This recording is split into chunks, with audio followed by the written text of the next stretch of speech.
So that was last used in 2014. This thing I was saying with Dan earlier, they don't seem like they've got much protection here.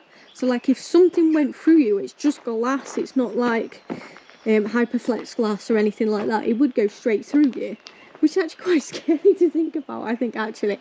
They seem to be, I think, maybe ordered in what type they are. So these are all Massey Fergusons, I think. Yeah, so that's another Massey Ferguson. So you can see the difference between the older ones compared to the newer ones. But even these have been left a while as well.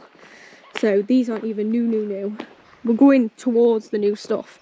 But there is so many. There is row after row after row of these. And they're just like, you can see how tiny Dan is over there. That's how long we've been walking for. So there's another row. So I'm going to kind of fluctuate, so to say, between them.